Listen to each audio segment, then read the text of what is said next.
Hale. Dan, thanks so much for doing this tonight. Thank you, guys. I appreciate it. Thanks for bringing me on.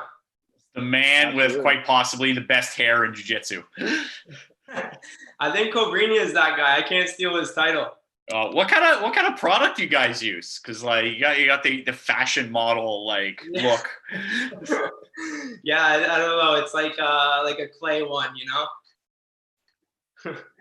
But yeah, because like I've heard it before. I get my students bug me about that. They always joke around and mess with me because of that.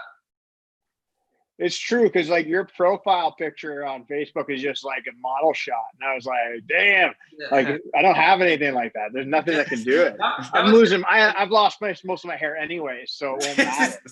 But, yeah, that was my first ever acting headshot. Actually, I probably should change that. I think that was like 4 years ago now. Yeah, are you actually like getting into acting right now? Like how did that whole process begin? So, I've been doing it for a little while now. It's crazy because like it was going really well, and now like I'm doing commercials still right now, but like it's not something that like, man, I love to keep doing it right now, but literally the amount of times they want to do a COVID test during a shoot is like it gives me a headache, you know? Like it's weird. They want to do like, you probably get tested twice a day on every set. And then like, it's so strict right now that like, I've kind of just put it on hold until this whole thing is over. Yeah, we had Mike Sheenan on, and he does construction work for like movie sets and TV commercials and all that. And he gets tested like every day or twice a week at least. I know that for where he's doing. I didn't know that. Yeah, I didn't know that either, but I've heard with like Hollywood and like there's a lot of movies actually being shot in Toronto right now, and the rules are very strict where like you can't walk on a set without a COVID test, and I mean like even before when they offer you the part now, they kind of tell you like, here's what you're gonna have to do, are you comfortable doing it? And it's not like, I don't know. I mean, it's not that I wouldn't be comfortable doing it. It's just, I don't know. It's just really annoying. You know, a lot of the rules right now, I don't want to knock them. I understand we have to do it all to a degree, but for the acting part of it, it's like, I just feel like it's like you do a COVID test, but then you're also on set with like 30 people at one time. It's like, I don't know. Does it really, if someone's got it, and it's on a set, I feel like something's gonna happen, you know? Yeah, and it's not like you guys are in like a bubble like some of these like big productions would be and all that kind of jazz. Yeah, like it's pretty busy still. Like you have the whole film crew and everybody that's doing the sets and everything like that, and then you see how many people are actually there, and then the actors, like they're all kind of in their own little like what is it called, like their own little like area where they have to hang out and chill for a little while and everything. I don't know. I think I'm gonna wait a minute till the whole COVID thing is done, you know? What is some stuff that you've been in like in the last couple of years that you've like either auditioned for or like anything like movies, TV, anything that anybody has seen you in? Yeah, so I did US Weekly's Famous Feuds, which was a lot of fun. I played Brad Pitt on that one, which was super cool. So like we did like a whole like TV series on him, like from his like start of his career till like the end. And then I did a Netflix Paranormal Survivor. I've done a few paranormal shows. There's one on Netflix right now. And I did a lot of commercials. Just did a shoot for LG. I've got another one coming up that I'm doing right now too on social media, which is kind of cool, which is interesting actually, because I'm actually getting a lot now of messages of like for social media commercials, because with the times of everything that's going on right now, it seems like a lot of big companies and people are trying to do shoots for social media and just have it posted on there more than they are on TV. It's crazy. I think there's a lot more. I think you have to look at like advertising and commercials and see, okay, like what are people watching? Like people aren't watching regular TV anymore. Like where are people's eyeballs most of the time? It's on your phone, right? You're on Instagram, you're on Facebook, you're on any of those platforms. That's where I think people are going to aim their advertising, not just regular, like, I'm going to buy 30 seconds of commercial time. And it's true. And it's like social media, everybody's kind of in their phone scrolling and doing all that now, you know? So I think a lot of commercials, a lot of companies, that's what they're trying to do right now. They're pushing it towards that a lot, which is good. It's good for social media influencers. It's good for athletes, good for everybody, I think. Yeah, it's going to be interesting how the shift goes from obviously like the big time movies, obviously the silver screen, everything like that. But even like Warner Brothers, for example, like moving their entire lineup for 2021 will stream all on HBO Max and then in select theaters across the US. But like obviously Ontario, we won't have anything right now. So basically all the theater sales is going to be like plummeting because they've like, we're not going to get it anyways. So we're like, okay, we're just going to move the entire catalog over to HBO Max. So we'll get it in some of them in like Crave, but it'll go online and movie theaters all at once. Yeah, I was literally just saying that to my wife too about like how I miss going to the movie theaters.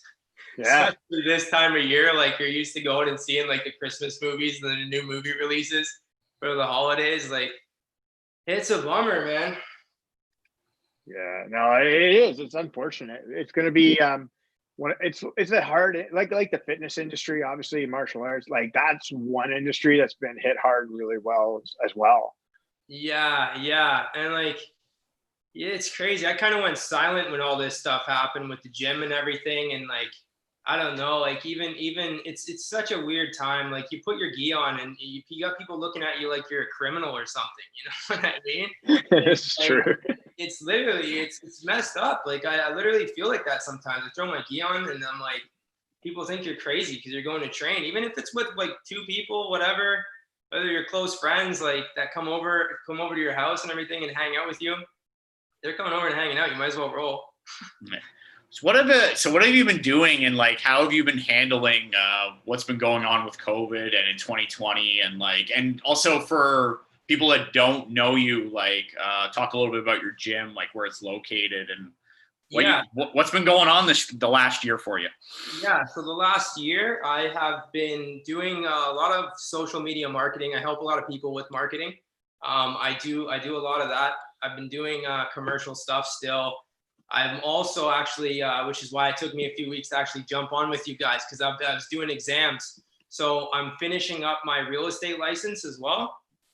So I'm really, I'm trying to stay as busy as I can and like working a lot and doing all that, spending time with my family, and like haven't been in my gym too much, to be honest. It's kind of weird because like I'm used to like being home Monday to Friday at like 10 p.m. like late, and now like I get home at like 6, have dinner at like a normal time. It's like strange, you know. But I've been trying to keep busy, trying to stay active with things, and you know, with the gym though, right now, it's kind of like it's such an unforeseeable future with what's going to happen, you know, like currently right now we've moved our classes online again for a little bit. To be truthful with you guys, we had a couple people from the gym actually test positive, and I had the health department call me. I had to deal with all that stuff, and I just thought, like, I'm like, man, this is such a headache to like reopen the gym, have this happen, have to phone everybody, tell everybody that's been there.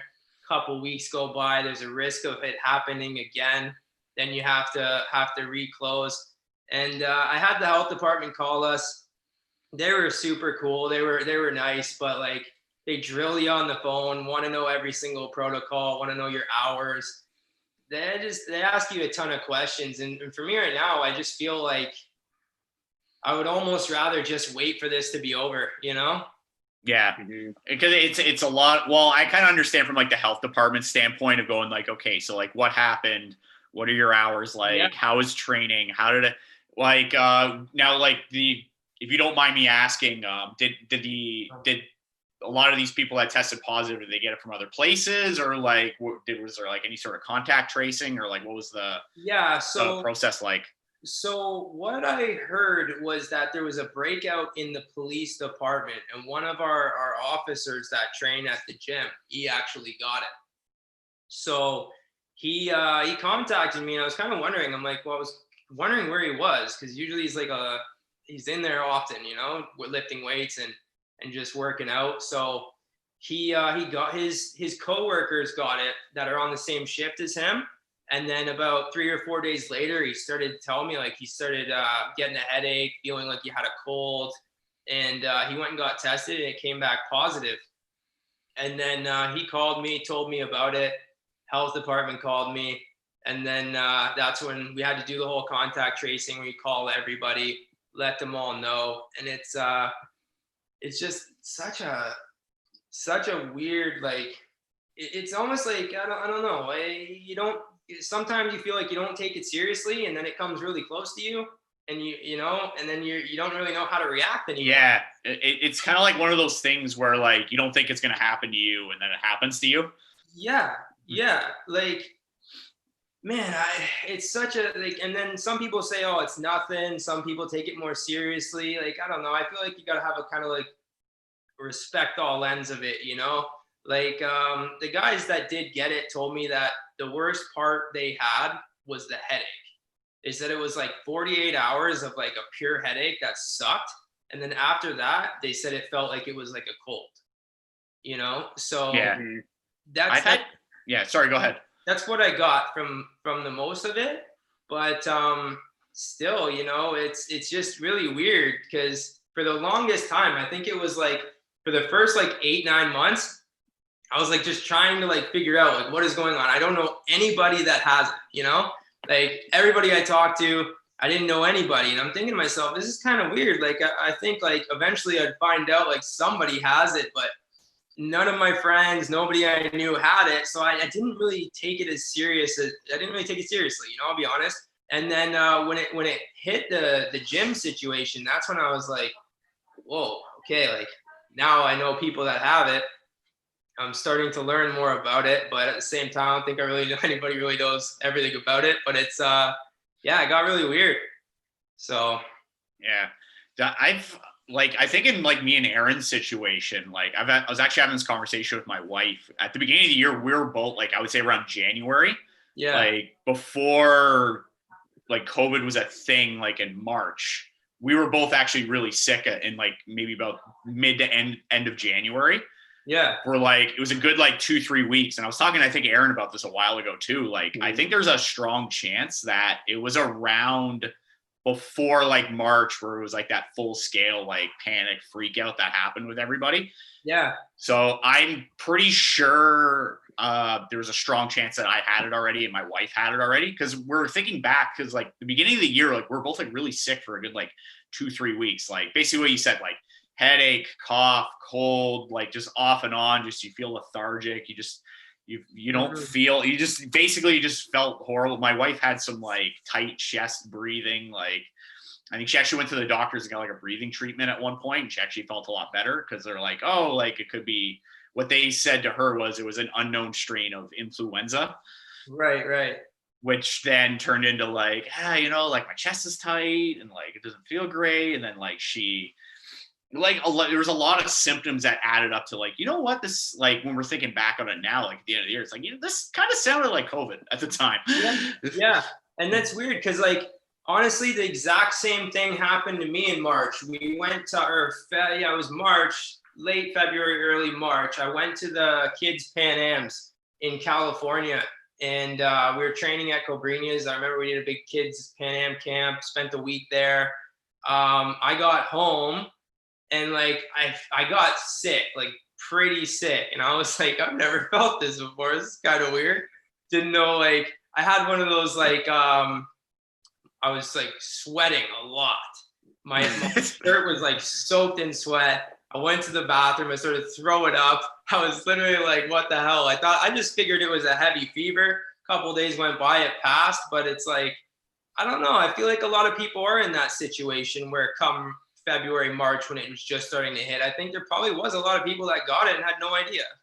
I think so too, because, well, there wasn't really like a lot of testing back then either. So like people weren't really testing for it until like the end of March, like beginning of April, when they're trying to like figure out, okay, like who's got it, what's going on, where have they been, like what activities are they doing, like kind of like what they're doing like when they called your gym, like, hey, like, yeah, pretty much just like, hey, what's going on, like where was this person, where was that person, what do you do in classes? I guess those are like a lot of the questions that you probably had to answer that you were talking about previously. Yeah, the crazy thing though is like they were even asking me like what type of hand sanitizer and cleaning products we have and what are in them. And I'm like, man, I cannot answer that question. I'm sorry. Like, you know, like I could tell you the gist of like we use an all-purpose cleaner on the mats, but like, you know, as far as like what's in it and in the hand sanitizer, I don't know that, man. I don't have any idea, you know. But they were asking some strange questions. Yeah, no, like I know because they have so many more like case managers and all that, and they want to know, like you said, like everything. If there's any possible tracing, they want to know exactly. Are you following protocol? Are you doing X? Are you doing Y? Right? And it's kind of it's a little it's overboard, but I understand it. Me too. Me too. And that's like why like right now, you know, I'm just starting to like kind of talk to people and tell people about this. But like for me, like personally right now, I'd rather put a hold on the gym and wait for this to be over because like I don't want to keep going through every 3 to 4 weeks, having to close for 14 days, having to call everybody, having the health department call me. It's not a cycle I want to keep running through. And then the fact that like, you know, I understand I'm not going to go and like knock all of the rules and everything, but we're not allowed to roll. You're not allowed, everything's solo drills. So like, sure. Like I'll let guys go in and lift weights and use the gym. That's awesome. They can do that. But I don't think I'm going to be running much inside there until this is done. I think I'm going to wait and then see how long this thing goes, you know? Yeah, because like no matter what you do, jiu-jitsu is one of those things where you can't really socially distance and practice at the same time. Yeah, it's about as intimate as a sport you can get. So yeah, like, no matter what, and it's also it's a sport or like a martial art. You have to practice to get better with, especially with a partner. You need to, you know, drill with a partner that's going to react in a way that's going to help you out. It's very difficult to learn jiu-jitsu and just do solo drills. Like I know a lot of schools are like, hey, we're going to work with dummies. We're going to do this. Like there's only so much you can do with that. I know like a lot of schools, like, they're trying, they're just, you know, they're trying to offer a service to people still, but it's just, it's a difficult time. And like, regardless, I think of even like the procedures in place, like a lot of people are doing like pods and like, okay, you guys are going to train with specific people, but then like stuff can still happen. Like you can't control a virus. Like you can't just like lock the door and don't expect a virus to come into your gym or school or anything. Like it's gonna come in there at some point.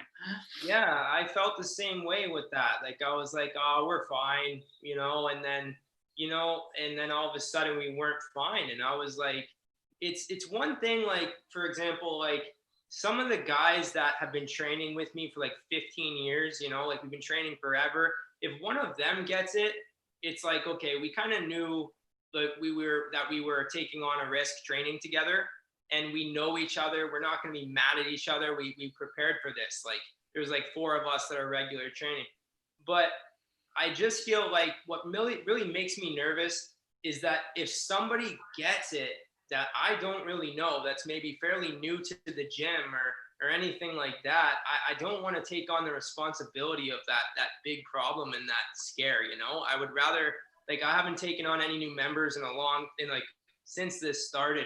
And it sucks. It's unfortunate, but, you know, I think, like, I got nothing but respect for everybody that's really pushing through this thing and keeping going and grabbing the dummies and doing all that stuff and the solo drills. And it's great that they're still doing this stuff. But I don't know. I think after the health department calls and people getting it, we had a few situations. I don't want to take that on again. Yeah, no, I feel you, because like some people might not be in that position where they can just shut down. They have to do whatever to keep things going. But yeah, no, I totally get it, where you just, that's the comfort level thing, right? It's what you're prepared to take on and what you can do. Yeah, exactly. It's true. And I think everybody's got their own different comfort level towards it.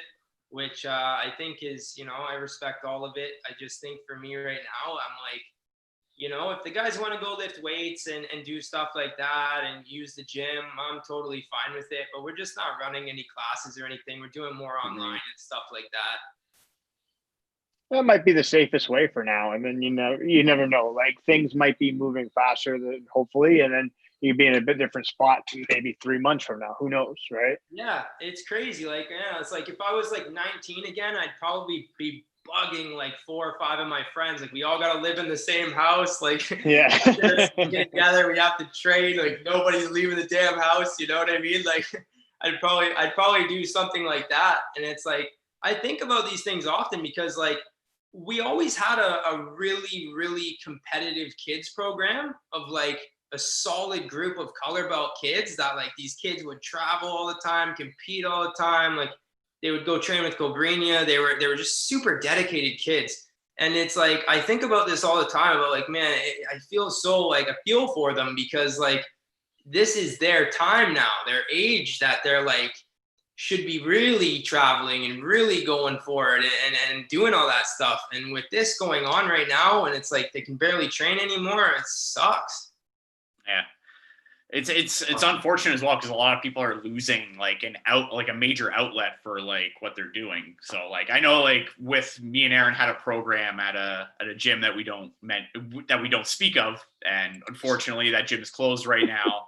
And it's closed right now, and we can't really teach out of there right now. But it's also at the same time, if me and Aaron wanted to open up and start like a program tomorrow in this environment, it's extremely difficult to do, and it's probably not a good idea. Yeah. The future is very unpredictable because like a month from now, like who knows what's going to happen. So true. I got lucky before this. I was literally putting pen to paper to sign a 5-year lease contract to a new location. And literally, like, I shouldn't say lucky. I would love to still have signed that deal and remained with it and been able to do it. But had I have signed that deal, like, and then this happened, I'd have been locked in for 5 years, paying something a lot higher than what I am now, going, holy shit, you know, what do I do, right? So, but it's one of those things that, you know, I think like I'm gonna probably end up going insane when this is over and wanting to go all out on a new gym and get all the toys and make it beautiful. You know, I can't wait for that.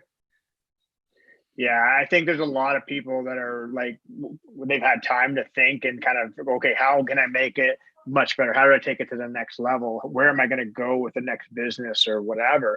Because like, even like, I think it was like in the summertime, like Mike and I were like talking because there was like 3-4 other clubs that were like coming up in the greater Toronto area. And we're like, how the fuck are these guys opening up? And it's just like, and like, I feel, recently, like this was recently, like in like July and August, there were a good 3, and they're all like very close to each other as well. So it was like, really, a lot of gyms in like the North York area. It's like there's a couple that are opening, and I'm like, okay, like I don't know if I would pick that timing personally to open a gym like during a pandemic because things can go from bad to worse, like they have like in I would say the last couple months.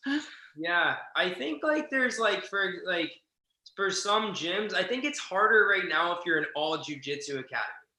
You know, like if you can develop a good striking program, like, you know, they do bag work and solo drills and stuff like that, or weights and everything like that. That's always good because I mean, like things like Taekwondo too, you know, they can still do that. There's still guys having successful schools with that still.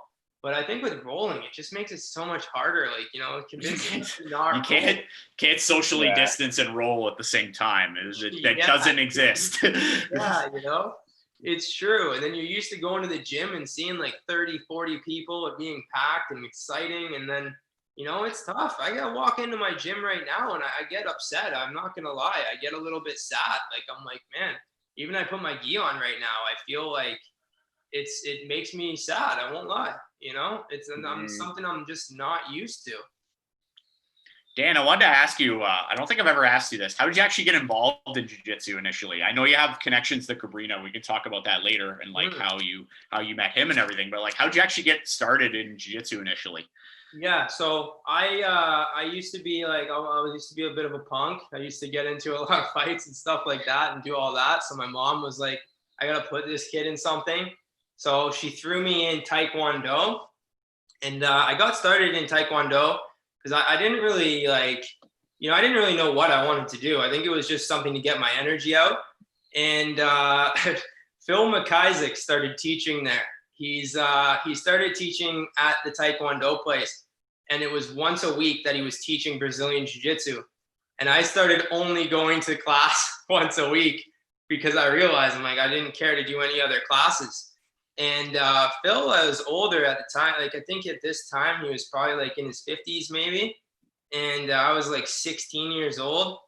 And he just mopped the floor with me. I just felt ragdolled. And I just couldn't even though he's older than you and everything still, I felt I was just in disbelief at how easy he did it. I was like, what is this? It's crazy.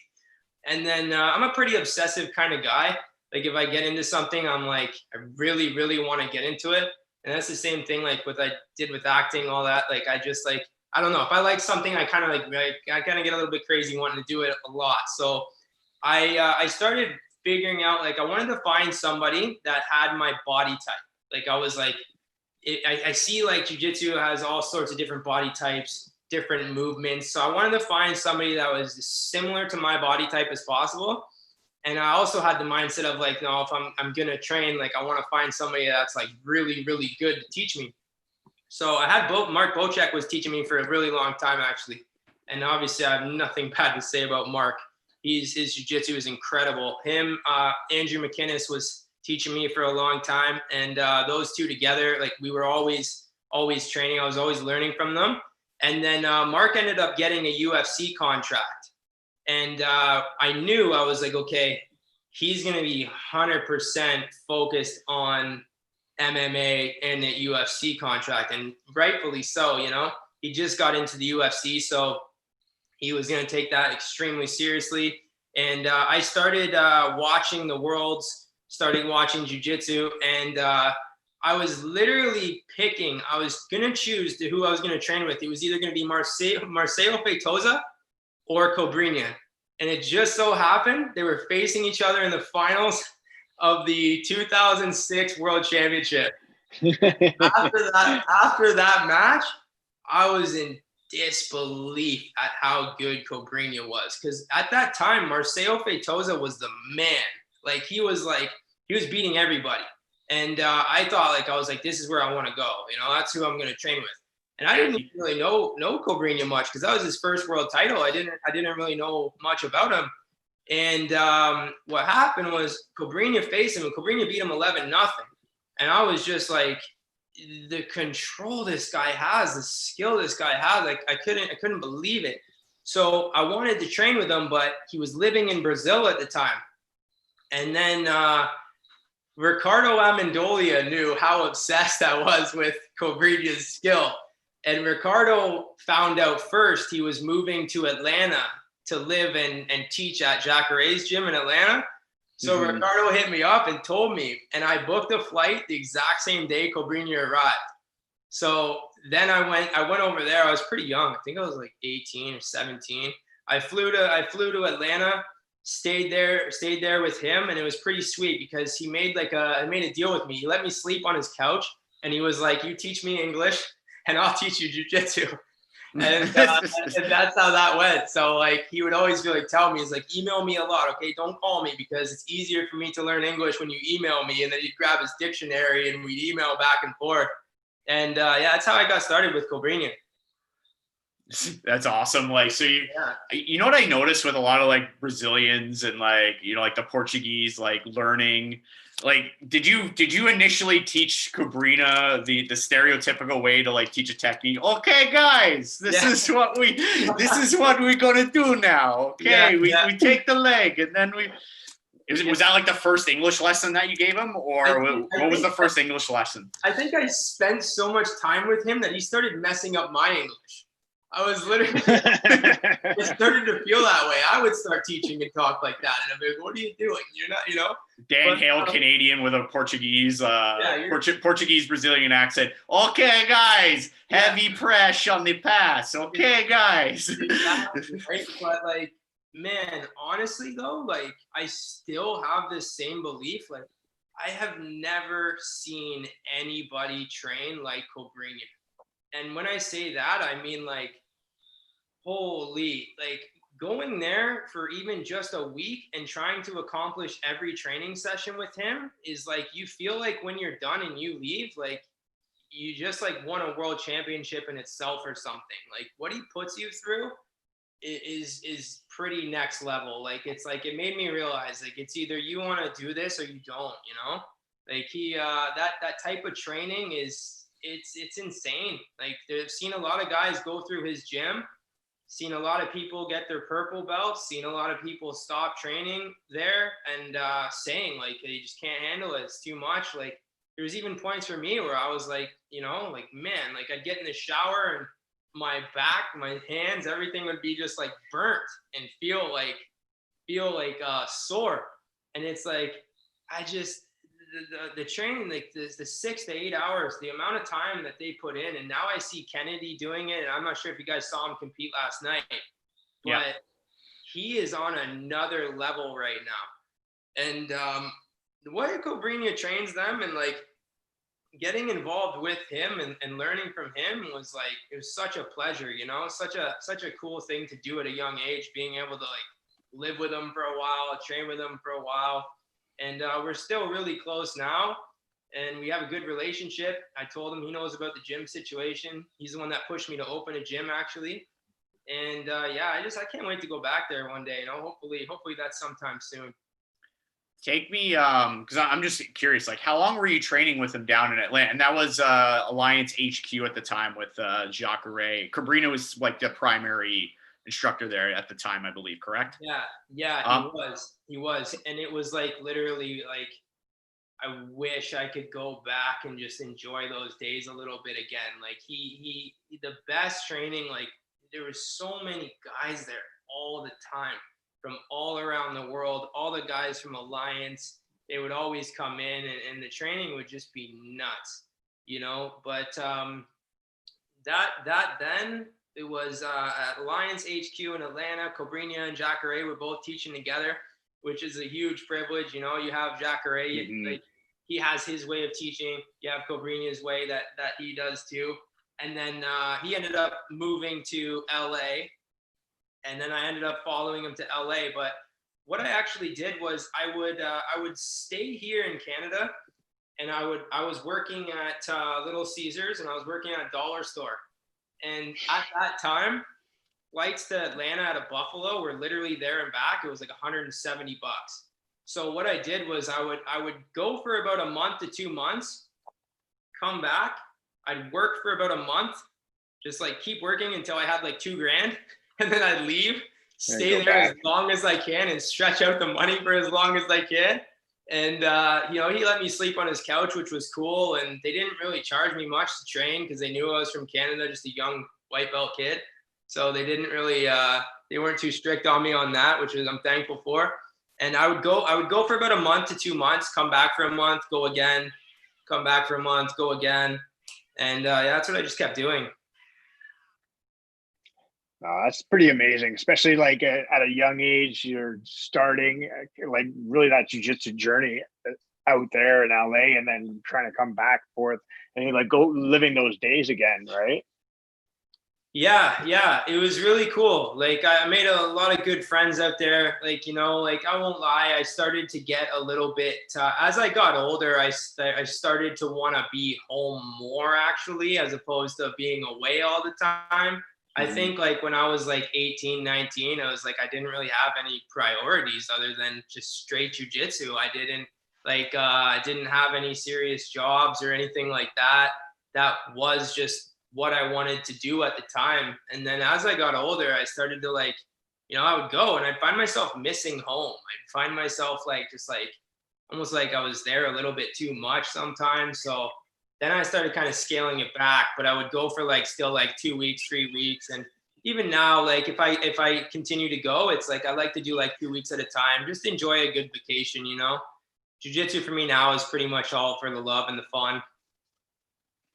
Take me through like some of your, like I'm guessing like you were doing some big tournaments down there. Like take me through some of that. Take me through what a typical like training session was like if you're doing like a Worlds camp or a Pan Am's camp, like what did that look like with Cobrinha?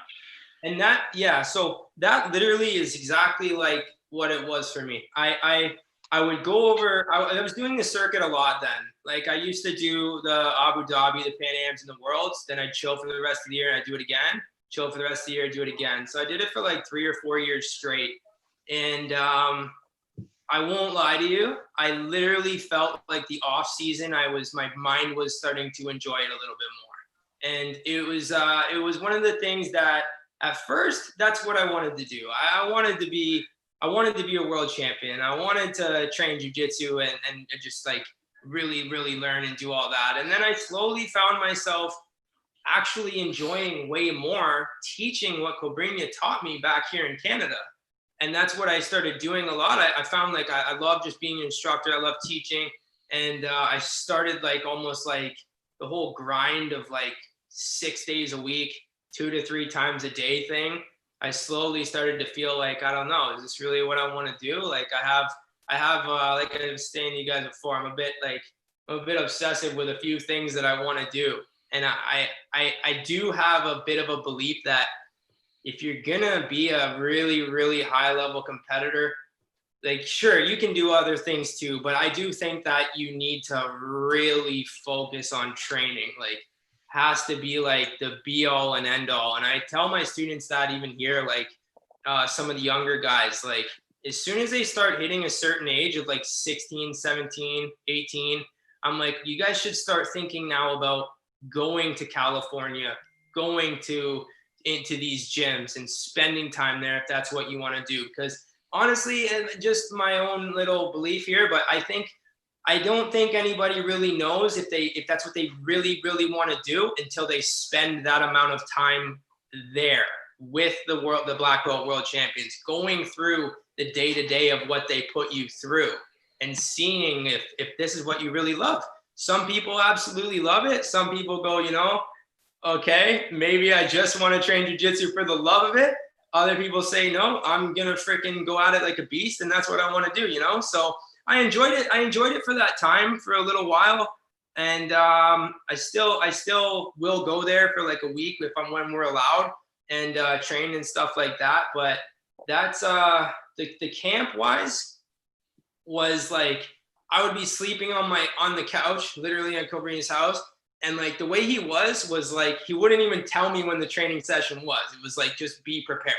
So like, I remember it'd be like 5:30 in the morning and he'd be waking me up that we have to go lift weights. And like, I didn't even know. He didn't even tell me the night before, And then when I would say something to him about it, like, oh, how come you didn't tell me? It's no, you should go to bed. I don't need to tell you, And he would say things like, if you want to be a champion, you go to bed, get your ass to sleep and get a good sleep, And it was even with him, like you pull out a chocolate bar in front of him, he looks at you like you're nuts, Like it's the food, everything is dialed in with him, still is. It's something like I can't even explain how much I admired it. It's crazy. I had a similar experience. Sorry, go ahead, Aaron. No, I was just gonna say, like, I think that's you see the different level. You see the people who are dialed in and how much more they are there compared to the people who are like, I'm thinking about it. They just want to tip their toe into it. Yeah. And like, when I stopped competing, I think I was 21. It was like the 2011 Worlds was the last one I did.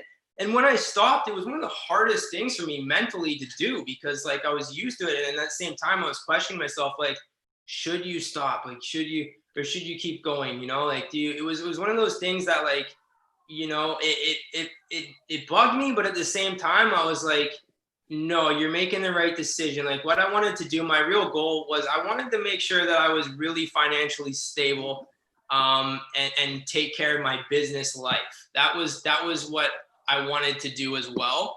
And, I saw a lot of guys that were doing jiu-jitsu at a high level and still having some struggle. It does happen. And I just, I had some other missions in my mind that I wanted to do and wanted to accomplish. And it was one of the hard things to stop because you also have people in your ear that are like telling you that you're crazy, telling you you'll be a world champion, you should do this. Like, what are you doing? You're nuts. But I think I made the right decisions. Yeah, I had a similar experience because like there was I had a stint in California where I lived down there for a few months. I was doing like a camp for Worlds. I was training with a lot of like the high top like Muay Thai guys. I was training with like Zach Maxwell pretty regularly. I was making some. Sorry, go ahead. No, I was just saying, nice. That's awesome.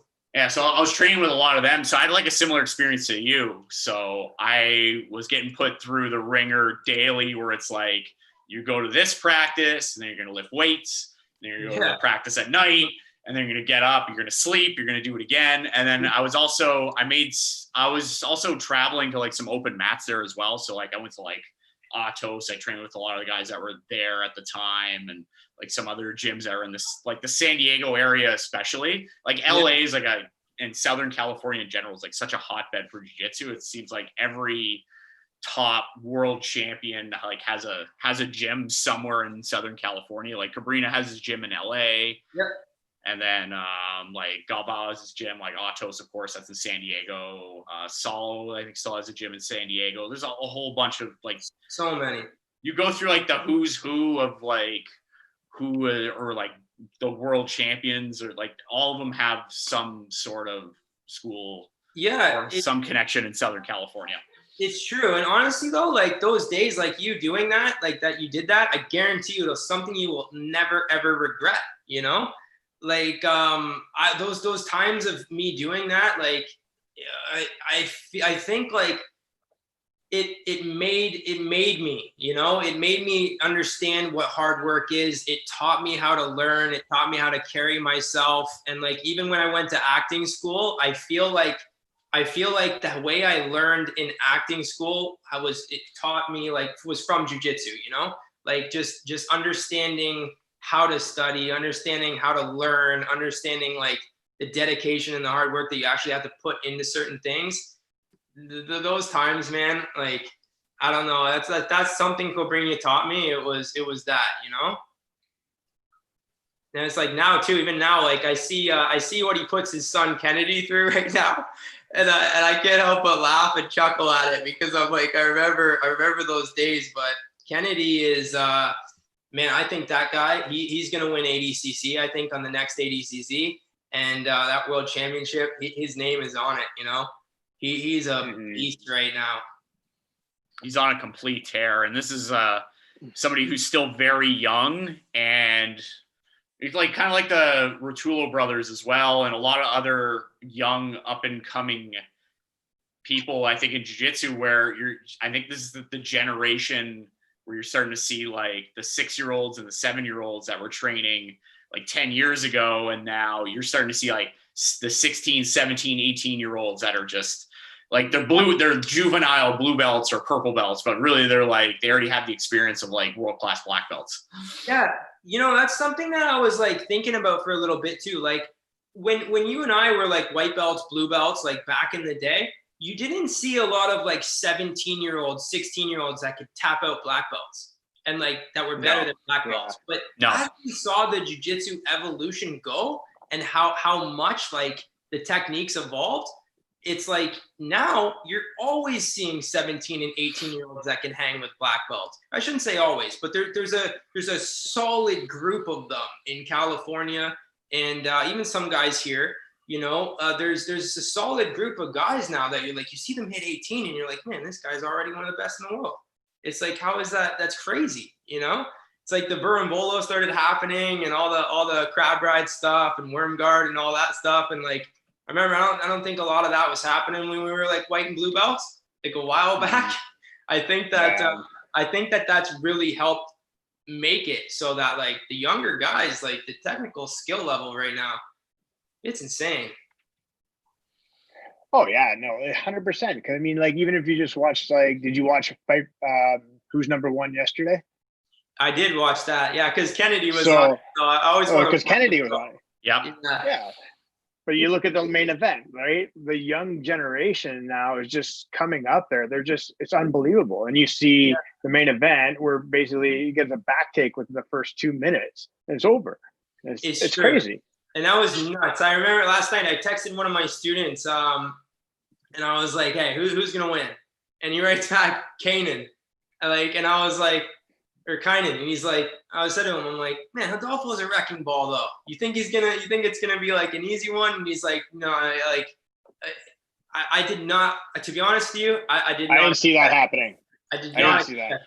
I probably would have picked Kynan, but I wasn't expecting it to be that dominant of a win. Yeah. I feel the same way. I was like, I think it's going to be a good one. And Kynan was like, I almost now, after seeing that, honestly, I want to see him face Gordon again. I really do. You know, I feel like I think like somebody like him, man, he's only 22 years old. Like, what the hell? You know, that's pretty crazy. But Galvao's cool. He's got just a bunch of beasts everywhere. That whole gym, you know, like that's another one that I can see, like the way they train is just like, they just live it, you know? Oh, 100%. And it's like, it's just the time, the dedication. Those guys are athletes. That's what they're doing. And they're in the mecca of it all. That they get to stay there and they're doing what they want to do right now. Yeah. And it's like, you know, it's like that at Cobrinha's. Like, I found when Cobrinha was younger, like when I first started training with him at like 26, he would almost like have more patience with people in the sense of like, he'd give them a few chances, you know, if they're a competitor, I mean. And now it's like, he gives you one chance, and that chance is like, he'll see literally, like, if he feels you're wasting any of his time, sure, he'll still train you. But if he's yelling at you in practice and really, really, really hammering down on you, it's because he knows that you want it and he sees that you care, and you've shown him that he's going to teach you, you know?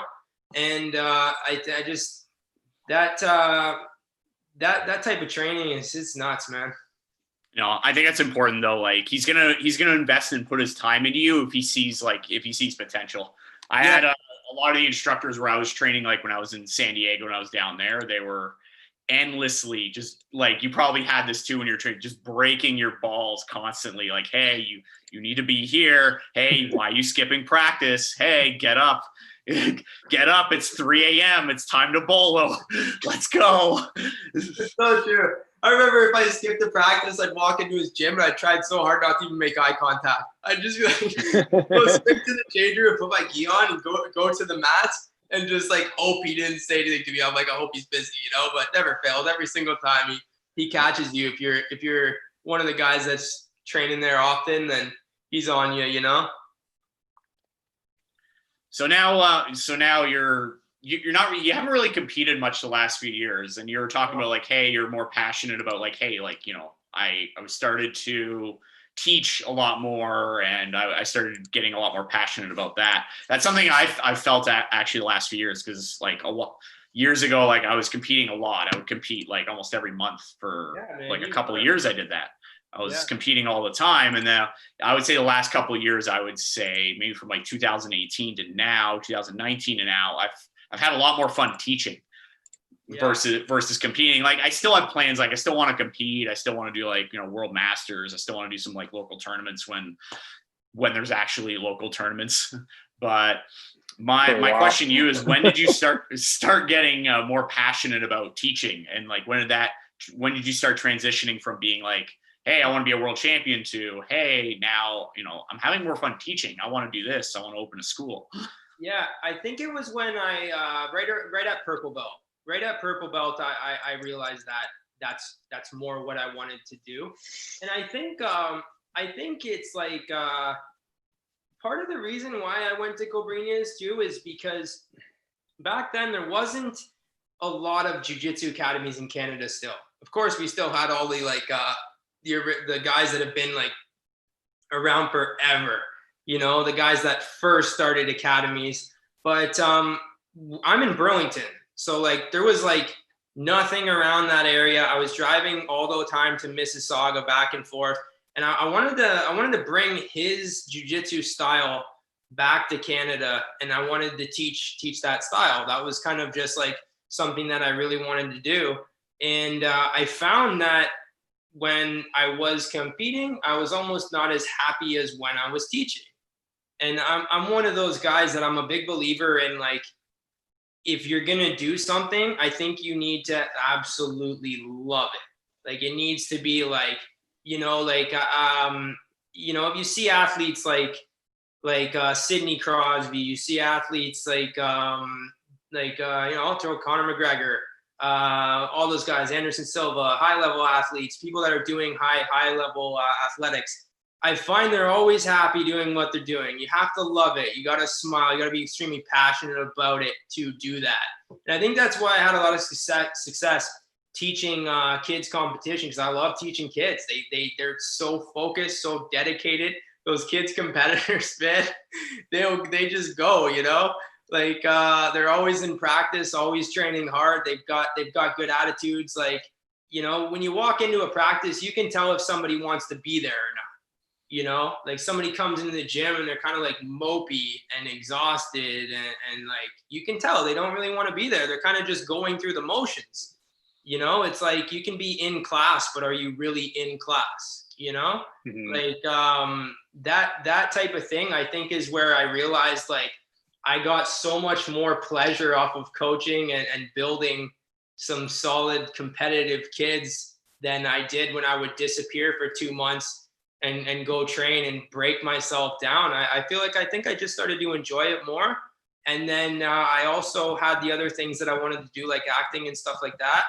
And that's where I was like, you know, I'm kind of enjoying getting a bit of a different lifestyle, you know? No, I think that's awesome. So like, so how'd the acting thing come into play? Like, was it just like, is that kind of something you always wanted to do? Or is it just like, yeah, you'd be good as an actor because you were in California? So you're like kind of seeing both worlds. Yeah. So, or is it because you're really, really, really ridiculously good looking? So, you know that there's a show in Toronto called Incorporated. And I was teaching a stuntman at my gym. And he ended up asking me, he's like, hey, we got a fight scene tomorrow that we're going to do on this show. And he was like, asked me if I would come and do a scene on the show. So I went and I did that scene. And after that whole day, I was just like obsessed with it. Like I fell in love with acting, you know? And I used to, when I was in school, like when I was younger, I used to do all that drama stuff, theater stuff. I did all that, you know, I was into that stuff. And then after the Incorporated show, I was pretty hooked. So I went and got an agent, and I went and got headshots, did all that stuff.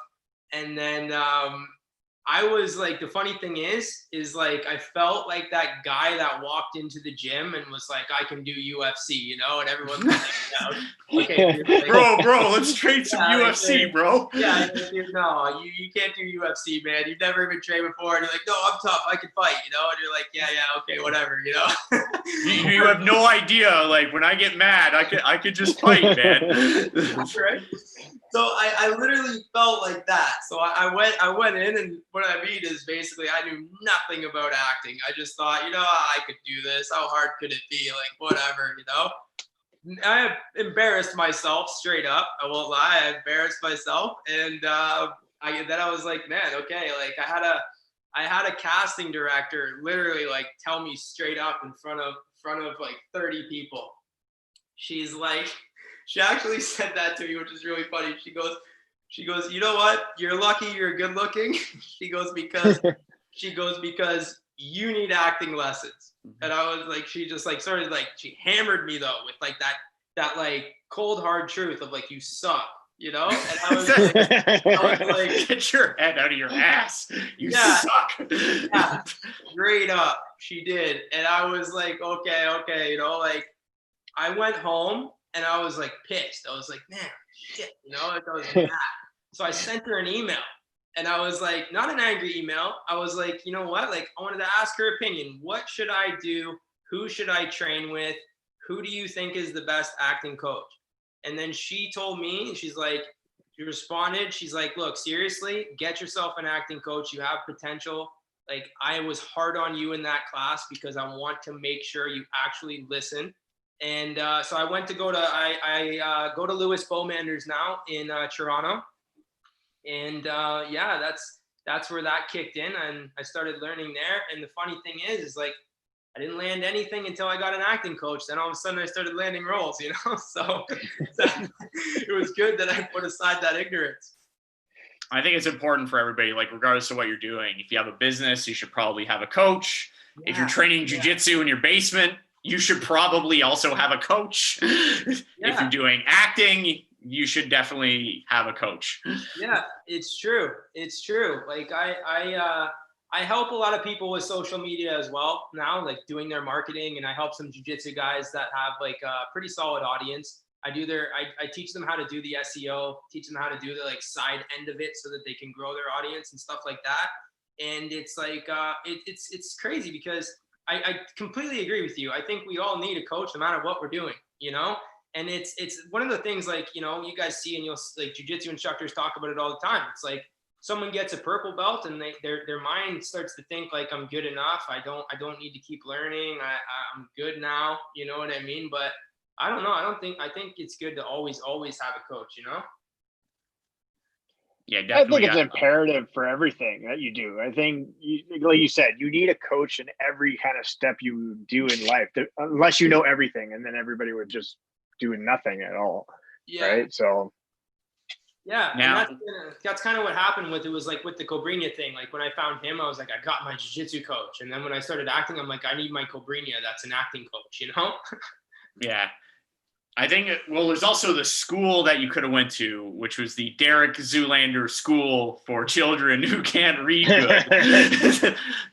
But there's also one of our sponsors that I've been trying to work in. And if you need a coach, and if you need to, you know, do jiu-jitsu with, we have a coach for you. That's Project X Guard that we're working with. Aaron was wondering where I was going with that. He's like, "Where are you going?" I'm totally wondering where you're going with this. It's just like we're working with Project X Guard and Raul Chavez. Daniel, do you know Project X Guard? You've probably seen them on the tournament scene. Definitely heard of it. Yeah. Yeah. So Raul Chavez runs a not-for-profit, and he's trying to help at-risk youth in local communities in the Toronto area, but also he's branching out in the GTA. So you can reach out to us at the Choking Hazard podcast page. Or you can also reach out to Raul Chavez if you know any kids who can be, with the power of jiu-jitsu, shown some positivity. And I think we all know the power that jiu-jitsu can have on a child's life. Absolutely. So you can reach out to either us at the Choking Hazard podcast page or Raul Chavez, who's at Project X Guard on Instagram. All right, cool, man. No, I'll check that out. I've definitely heard of it before.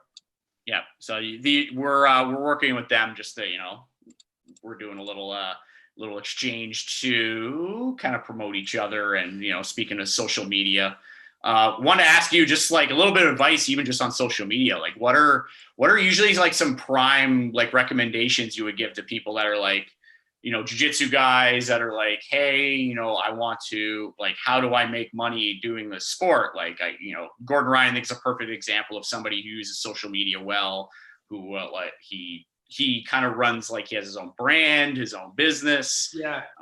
Like what are some advice you would give to like young up and coming people that are, they're trying to make it in jiu-jitsu?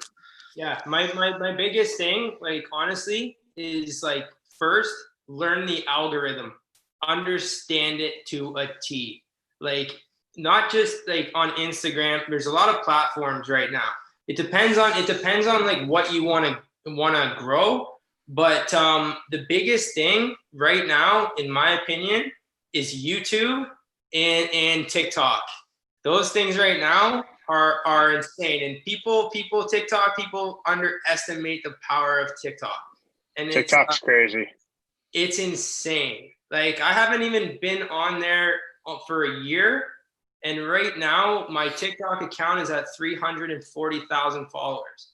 And that is like, honestly, like, I didn't think, like, I underestimated the power of social media too. And what I teach a lot of people about it now. I have some clients too, some guys in the jiu-jitsu community that you guys know too. And they are making good money on YouTube. Their subscriber count's over 10K. I started with Cobrinha. We were at 15,000 when we started. Now he's about 50,000 subscribers. And it's one of those things where it's not just posting. And that's the thing that I think a lot of people think. It's like, post it and just leave it and let things happen. But there's a really big SEO thing on the back end of it. And it's if you understand the algorithm, which is like, for example, with Instagram and TikTok are very much like this. It's all about the watch time and how you can keep people on the page. So these types of apps, they always want they want to keep people on their app as long as possible. That's the goal of the app, you know?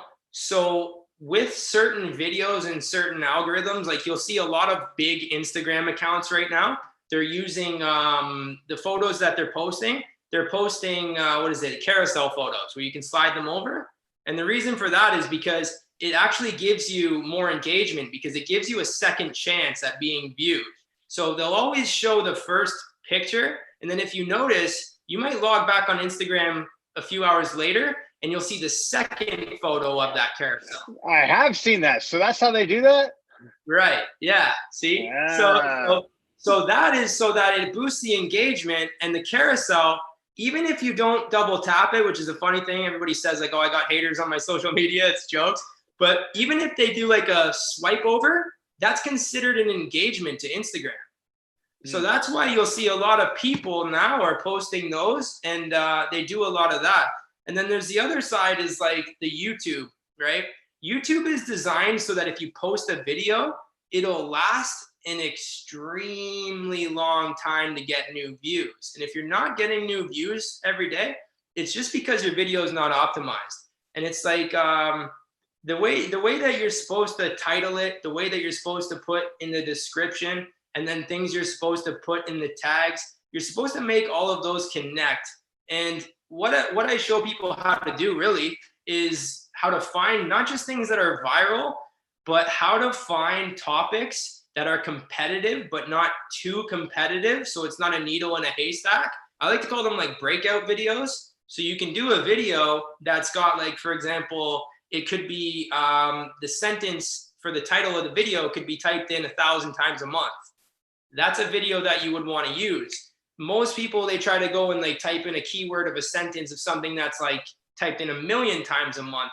But if it's that competitive, you're probably not going to rank for it. So learning how to rank on YouTube, learning how to break into the algorithm of Instagram and doing all that stuff, I'm super, super big on. And I literally I've been getting a lot of, I'm thankful for this, but I've been getting a lot of commercials through Instagram, through TikTok, people messaging me to do videos for them now.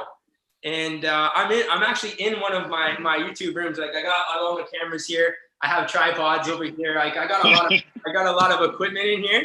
And I have when they reach out to me, they always ask me like now, like, what kind of skit can you do? What kind of video can you do? What's gonna help this go viral?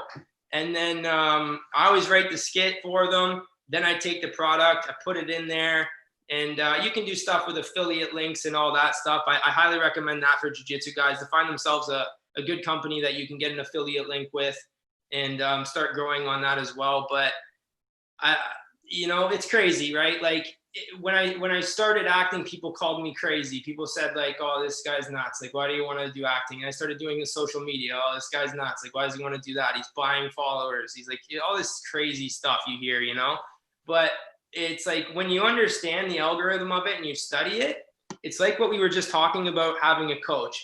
I spent about $1,000 on an Instagram course. I spent $1,000 on a YouTube course, and I don't regret any of it.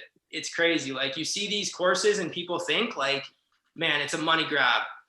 Challenge yourself to do one time, and you won't think it's a money grab. It's about the one that you buy, but it's crazy. There's a good amount of business and way that you can grow on social media if you understand it.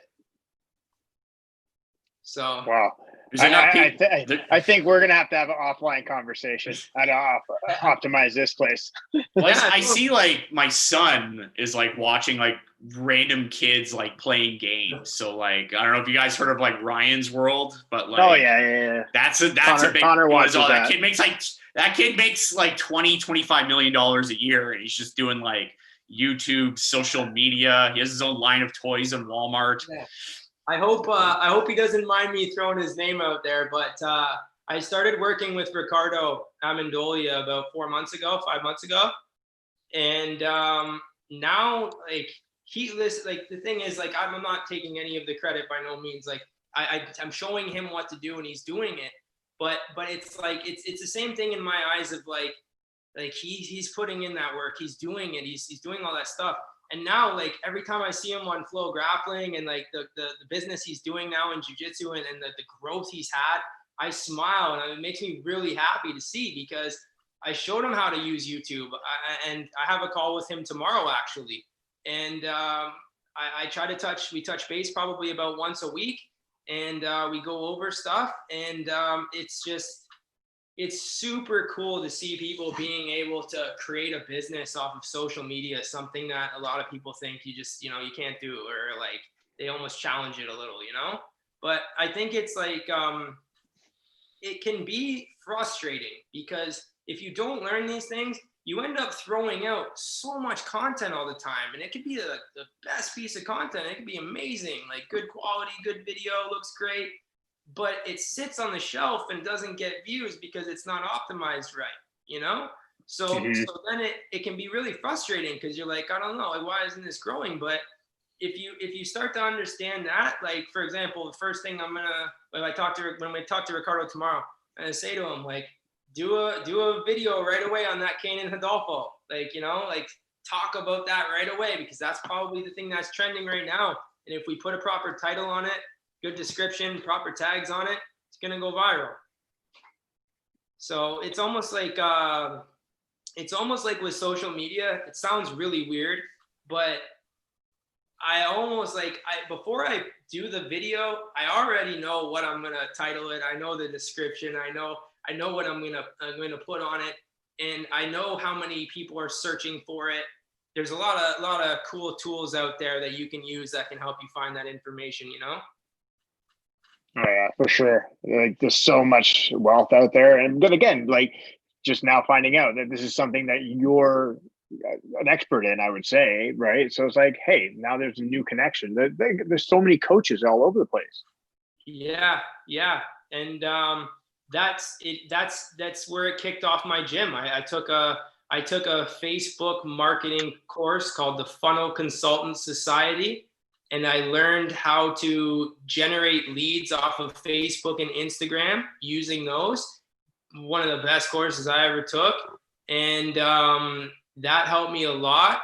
Then when I went into the YouTube part of it, I learned how to do that. And it's like, it's pretty crazy. Like, if you have a goal on the video, something you want to sell or something you want to share, like, it's very beneficial. Social media right now is just changing the game, Right now I'm creating a video for Cliff Bar, and I never would have thought I'd be ever creating a video for Cliff Bar, so that to me is super exciting, That's awesome. One more thing I wanted to ask you is, like, what's next for you, like 2021 and beyond? Like, what are some things that you're working on, like future projects, plans for the gym, hopefully when things normalize a little bit more? Yeah. So I have full plan to be finished my real estate license by March. And when I am licensed, I actually, I also would like to start doing my own productions for movies. So that's something that I've had in my mind for like the last like year or so, just like thinking to myself, like, okay, you're starting to grow an audience. I want to keep pushing that. I want to keep doing that. But then I want to have my own team. I want to have my own guys to be able to do these things with and just have fun with, So when for next year, I would like to open up the new gym as well. So I want to just keep sticking, to be honest. I want to just keep sticking to things that I love. I think that's always what's worked the best for me, is like, if I love it, if I have a passion for it, that's what I want to turn into a business, and that's what I've always stuck to. So that's what I'm going to do next year. I'm going to finish my real estate license, hopefully open up another gym if this stuff is all done, get a better location, and start shooting my own productions. That's what I'm going to do. Awesome. So what, and just, you don't have to let the cat out of the bag, but like what type of productions are you looking to kind of just get started with? Yeah. So I want to shoot movies. I want to do some movies with the guys that I've developed good relationships with over the course of this time. You know, there's been some pretty cool directors that I've met. There's been some cool some guys on the acting set that I've met that I would like to do. So I want to write a few stories, and I want to do that. You know, it's exciting for me. It's fun. I like to do it. You know, so that's the plan. That's Nice. Amazing.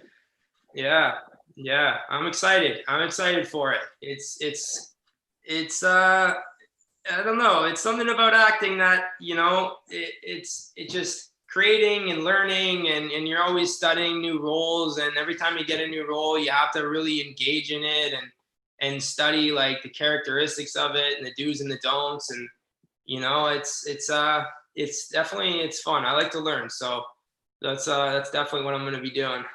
Looking for like new challenges, basically. Yeah, I get obsessed with these types of things. You know, I also want to take the social media marketing business to another level with that. Like I want to help people continue to learn it and study it and do that. Not to get too crazy into that, but like, you know, I help some of my friends and people that want to learn and do that. And you know, I'll definitely be doing all that for sure. Awesome. There's some questions that we like to ask our guests. There's one common one that we've asked, I think probably on our earlier podcasts, but we're starting to get back into it.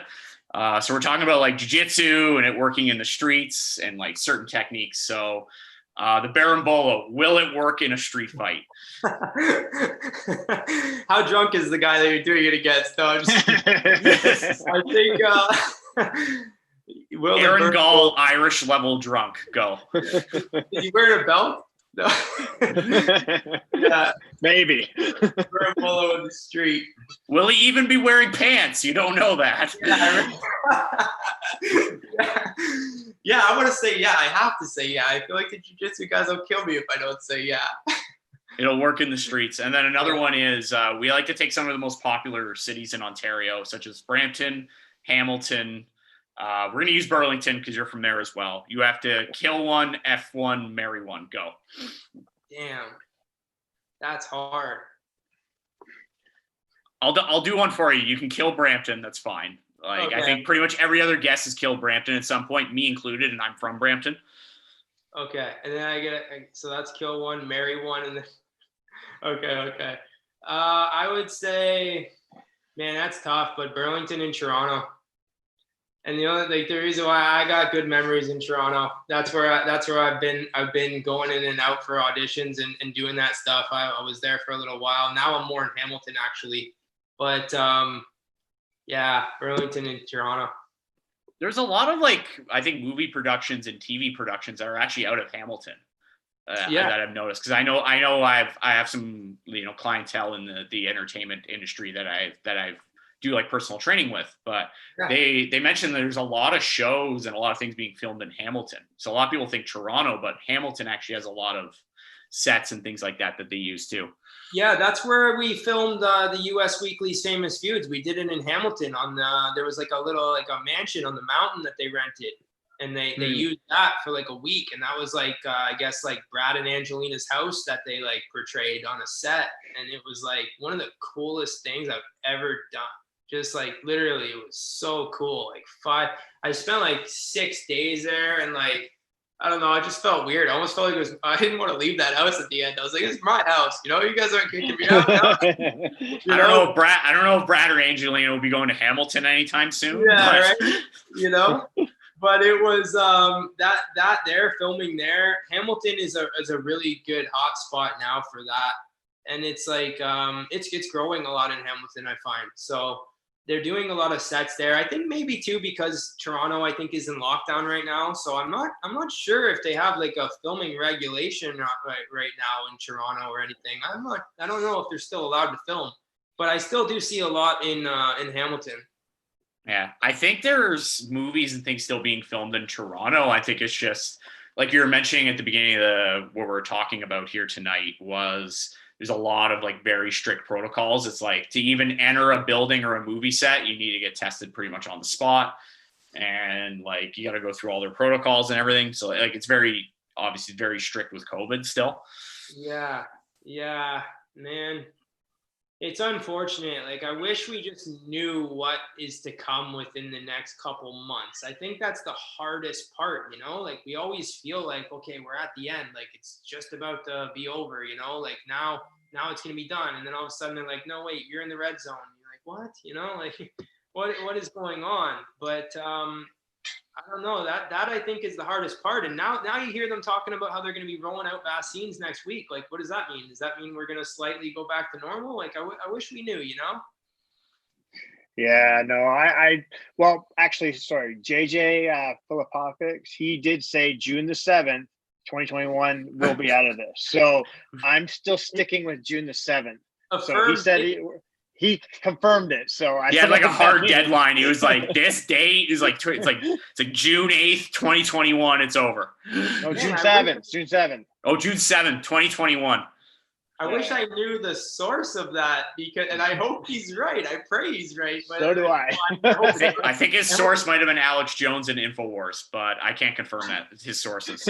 Oh, okay. I was gonna say, like, I hope it's earlier than that. But I mean, if we at least have a date, like it sucks, man. Like I feel for all the jiu-jitsu academies and martial artists, everything. Like, it's like, most businesses, they can still operate to a degree.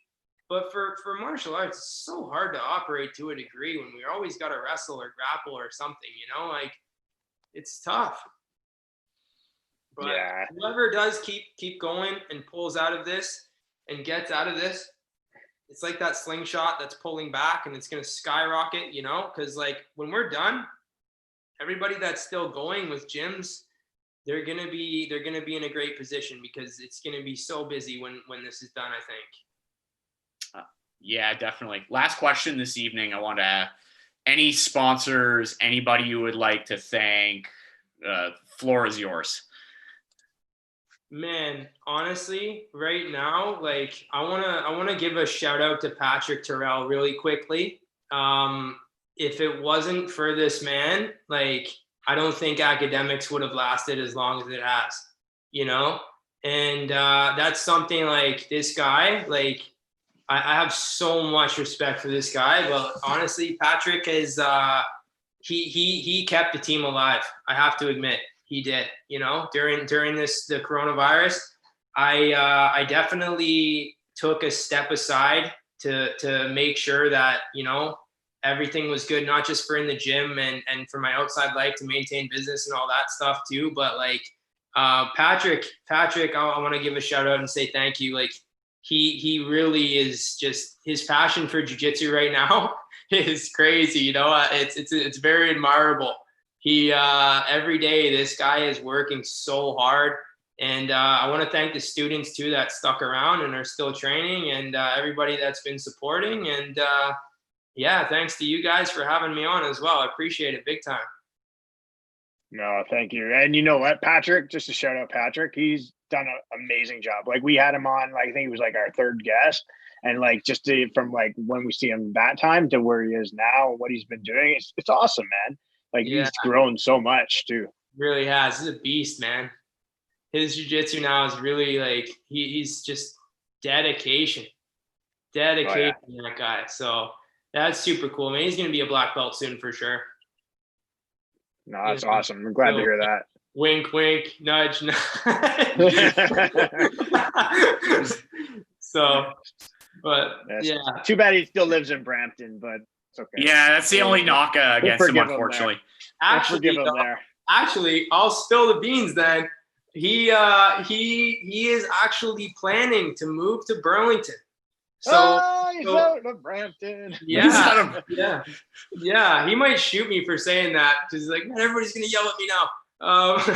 He's trying. I think he wants to move like Oakville borderline area so that he can still like teach people out that way too, and come here, because that's actually the plan for next year as well. I've owned academics for a long time, and I want Patrick to be a part owner of academics. That's my goal. I think like this guy has put so much work into it and his dedication for it. Like, I have to be honest with myself with the amount of stuff I'm doing right now.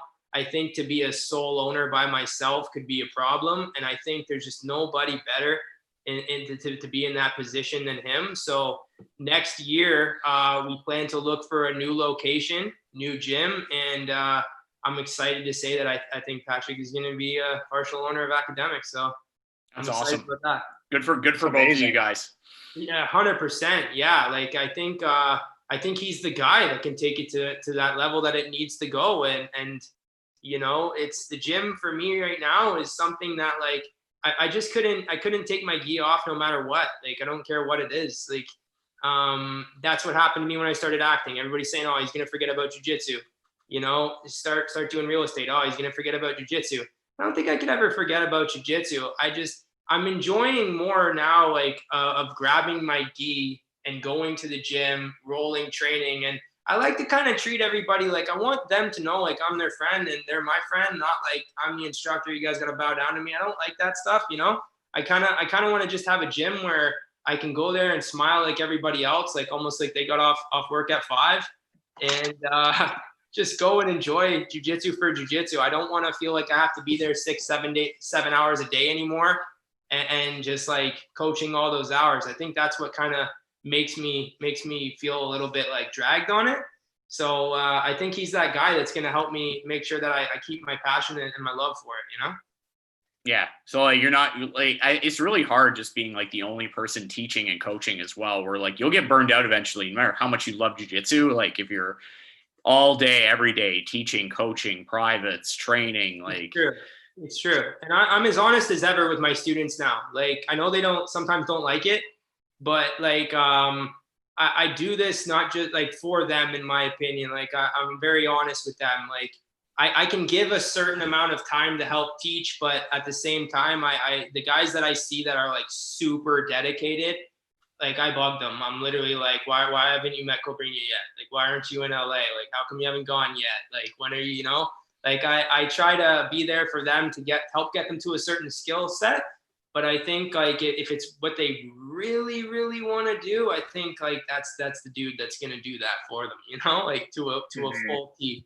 But yeah, that's I have more fun now, like still teaching, but treating it like I'm still that student, you know? Yeah, so otherwise I think you get burnt out.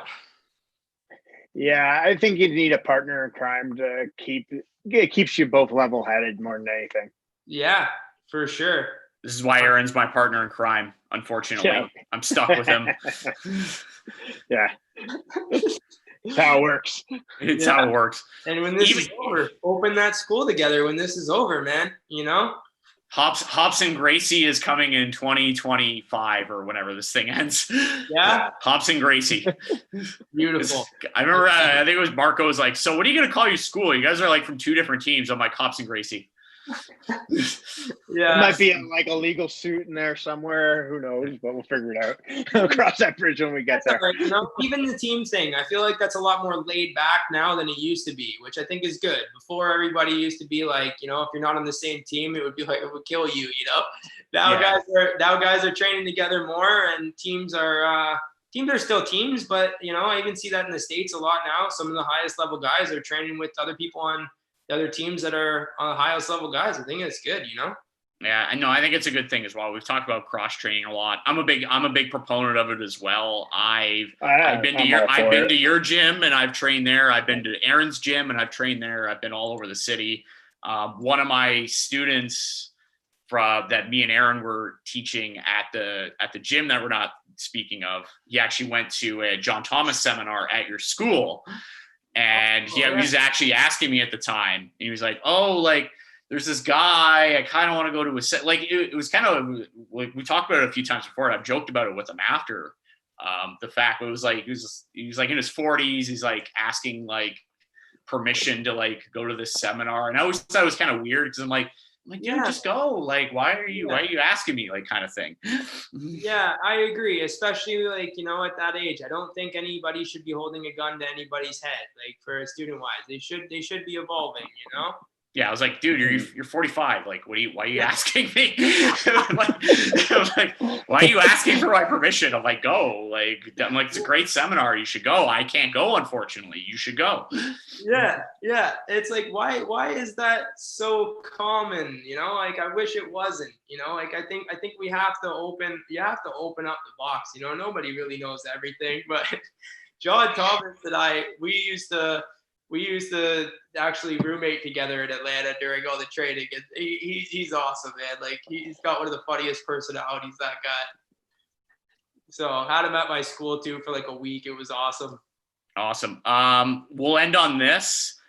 Give me a funny story with you and Jon Thomas. Man.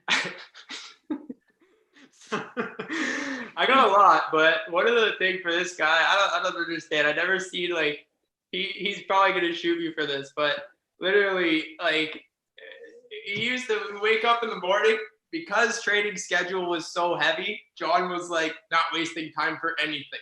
Like, he literally would make his breakfast, take it, and go do his morning shit and go to the bathroom. He would literally eat his food while he's going to the bathroom. And I'm sitting there eating breakfast, and like I see him going in the bathroom and shut the door with his food, and I'm like, what the hell is this guy doing, man? Like, you know, I'm calling him like, dude, are you really eating your food in the bathroom? And he's just like, yeah, man. And he'd look at me like I'm a weirdo. Like. Wait, hold on. The door was open the whole time? No, like, let's just say Jon is a pretty laid back dude, man. Like pretty laid back, funny guy, but. You know what? I have so much, like, I admire this guy. He has not just become an incredible coach.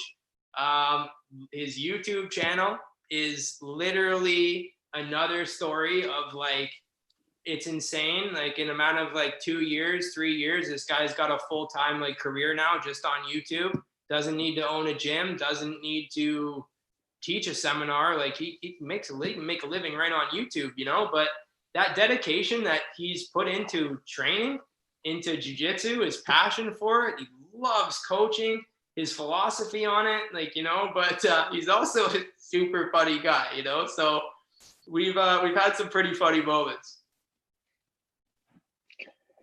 Well, I think that's amazing. Like, we'll definitely have to meet up again and have a couple more stories for Jon Thomas and yourself, for sure. Yeah, let's do it for sure, man. Thank you guys so much for having me on again, too. I appreciate it. Thanks for coming on. Thank you. Appreciate you coming on tonight. It was awesome.